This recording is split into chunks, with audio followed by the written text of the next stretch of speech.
Ang cute. Kaway. Asim pa yan. Dalandan. Pero para siyang ano eh, grapefruits or yung yokan. Ito hinog. May hinog na siya. Nainitang kasi ng araw. Woo! Mimiss ko ito rin bayaba sa atin. Baka may insekto. Bagong ligo ang ninyong lola. Ano lang ako. Naka jogging pants. Black na black. At simple lang. Lalabasan na yung mga estudyante sa university. Nilakad ko siya mula sa bahay ko kasi mga 20 to 25 minutes. Hindi na ako nagbike. So, hindi ako pwedeng mamili ng marami dahil ang hirap bit-bitin. Unless magbus ako pa uwi or taxi. Sa mga nagwo-work at saka sa lumalaboy ng malayo ang bahay sa station, pinapark yung bisikleta kasi once na pinark mo ko saan-saan yan, pinipick up nila yan, dadalhin nila yan sa bodega at kung hindi mo na ma-pick up yung babayaran mo ng 3 to 4,000 yun para makuha mo yung bisikleta mo kung mahal yung bike mo. Sayang, di ba? Pero kung okay lang, ako lang beses na andaan, hindi ko na kinuha eh. Twice lang ako kinuha ko kasi mahal yung bike ko na yun. Ngayon nung kahuli-hulihan, hindi ko na kinuha, bumili lang ang bago. Tatawid tayo, o red signal pa lolo. Si lolo, naka-red signal, tumatawid na, o. Masagasaan pa, yan. Ito ang aking pamimilihan. Bumili ako ng protein ko. Iyon water ng anak ko. Trip kong uminom ng royal milk tea. Aloe vera yogurt. Sa hindi pa nakakaalam ng aloe vera po is kinakain sa Japan, nalagay sa yogurt. Tapos yung aking healthy drinks is itong GABA. Meron siyang berries, blueberries at saka acai berries. Ito nang matamis na beans ang asawa ko kaso parang nilaga lang siya. Hindi siya matamis. Tapos mashed potato na walang mayonnaise. Siguro may konti.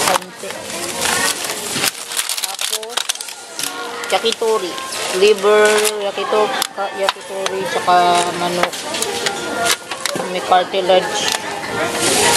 Tapos nag-sale ng 10% yung eclair. At saka with bread at ham. Trip kong kumain ng yakitori. Bone, cartilage, sa dibdib ng manok. Meron ito sa joints. Ano siya, inihaw sa asin. Minsan gumagawa ako sa bahay ko kaso ngayon natamad. Ang isang piraso niya is 9, kulang-kulang 100 yen. Tapos liver na teriyaki. Ang flavor niya ito manok to. Chicken meat. Tapos ito atay. Hindi ko naman maubos lahat yan. Nakakaya naman kasi bumili kung isang piraso lang ang bibilin ko. Tapos royal milk tea ko. Minsan lang naman po ako minom nito. Sa bahay kasi tamad akong gumawa. May nabibili naman 100 yen lang naman yan. May nakatingin sa akin bahala sila sa buhay nila. Diba? May kahalo isang laman, tapos hindi naman puro to. Na ako sa usawan.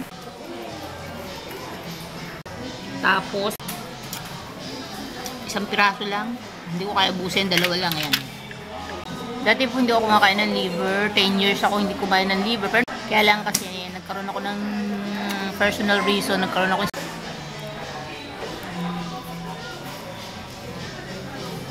kurap. Hindi kami lang pa.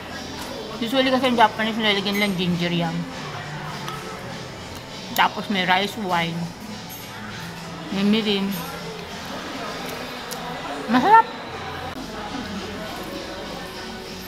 Busog na ako. Actually, busog na ako.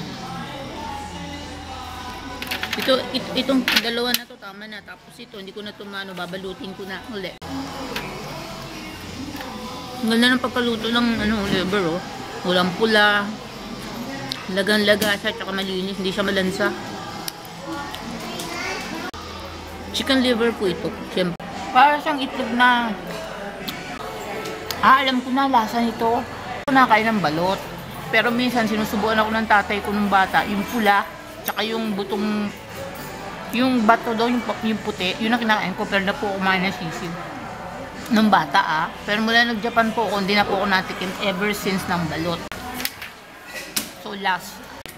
Tapos yung drink na binili ko kanina na healthy drink, habang naglalakad ako, sisip-sip-sipin ko yun, tambay